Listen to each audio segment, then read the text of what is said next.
जवाब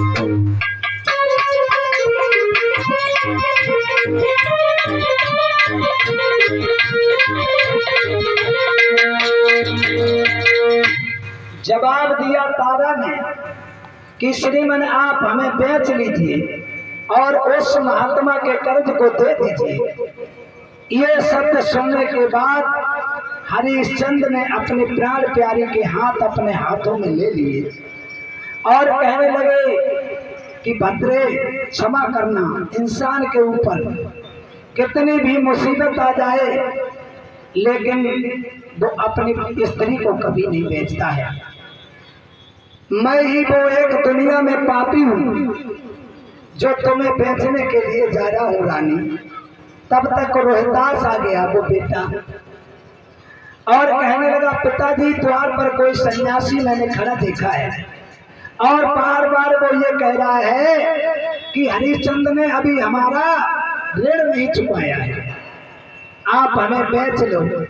पिताजी मेरी माँ को बेच लो लेकिन उस महात्मा का कर्ज अदा करो, क्योंकि वो दरवाजे पे खड़ा और ये कह रहा है कि हरिश्चंद्र ने अभी तक मेरा कर्ज नहीं दिया। उस महात्मा का कर्ज अदा कर दो। भागवत प्रेमियों ध्यान रखना, ऐसा ही नहीं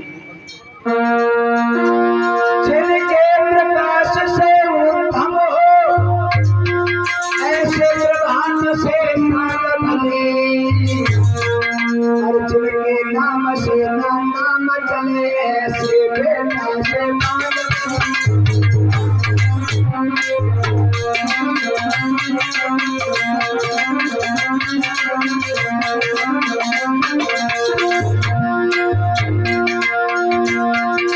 जिनके प्रकाश से उत्तम हो ऐसे प्रभात से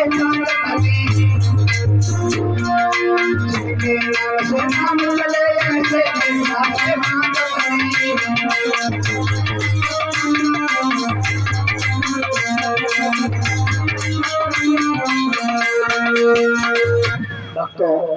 घर में अगर सपूत होता है तो एक ही काफी होता है और कपूत 50 अच्छे नहीं होते।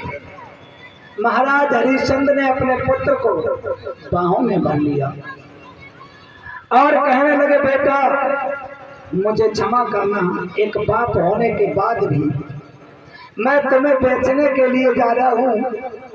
उसी समय तीनों प्राणियों ने क्या किया कि तज वस्त्र आभूषण सकल सब कपड़ा फटे तन धार के दमड़ी में बांधी गांठ में तैलात सब में मार के।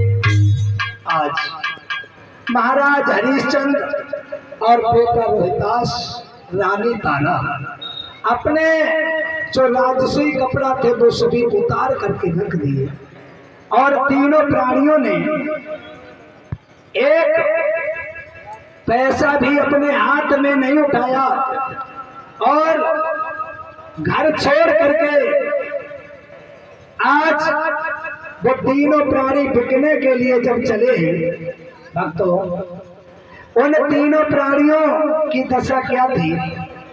ऐसा ही नहीं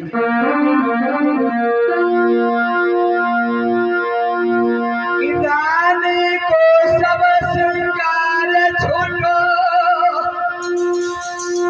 केवल में सारी मोती है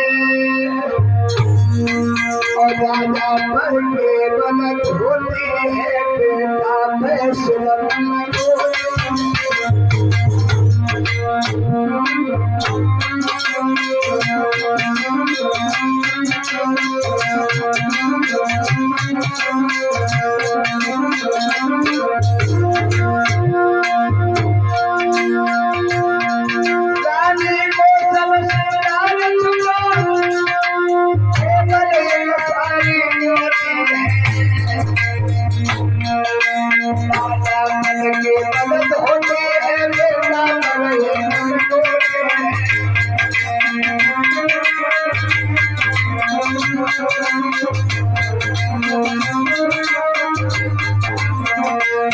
तो अब तो तीनों प्राणी जब घर छोड़ करके चले हैं बिकने के लिए, उसी समय महारानी तारा अपने महल को छोड़ते समय रोने लगी।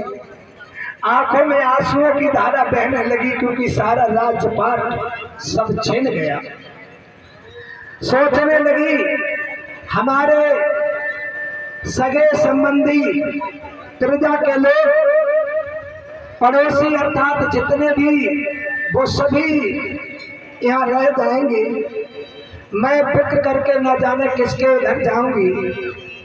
ये रानी तारा सोच रही है सब लोग शायद मुझे जिंदगी में दोबारा देखने को नहीं मिल पाएंगे। मेरी प्रजा, मेरे सभी नर नारी, पता नहीं मैं बिकने के बाद किसके घर में जाऊंगी। और जब रोने लगी है वो तारा, तो महाराज हरिश्चंद्र समझाने लगे कि तारा पागल न बन, व्याकुल देखे नार धीर और धारा घूम गई वाणी, और मुमकिन को कर रही मोरा बनी जियायन।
भागवत प्रेमियों, अब तो सभी प्रजा के लोग चारों तरफ से घेर करके और हरिश्चंद्र को खड़े हो गए, चारों तरफ से घेर लिया।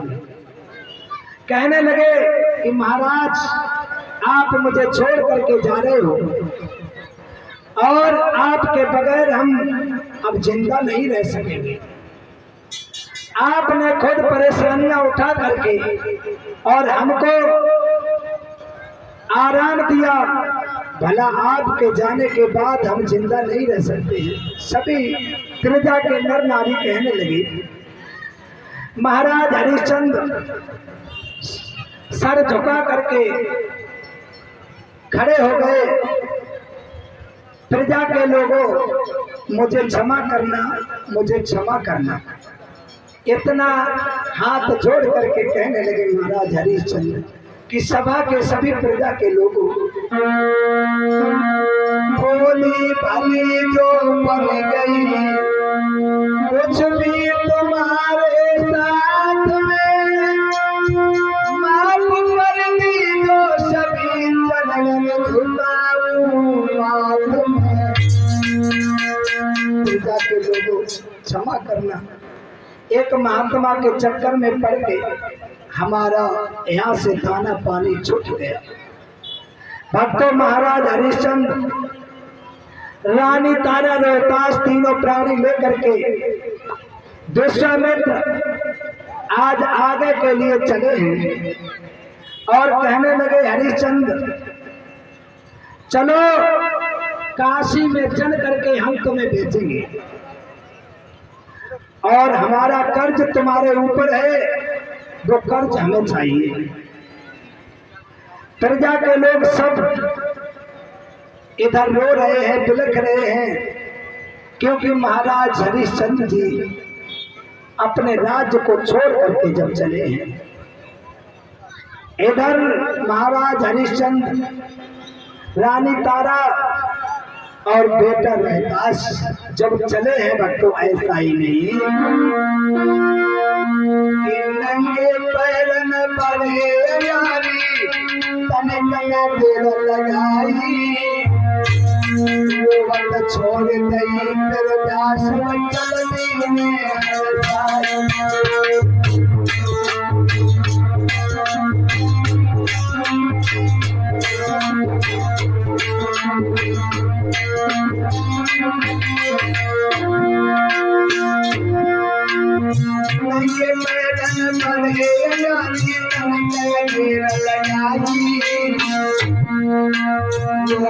छोड़ गई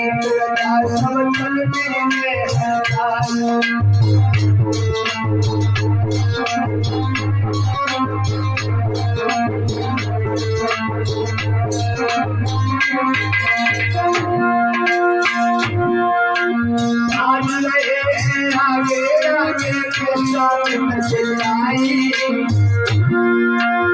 आगे आगे चिल्लाई, हरी चंद हो गई है अब तो अब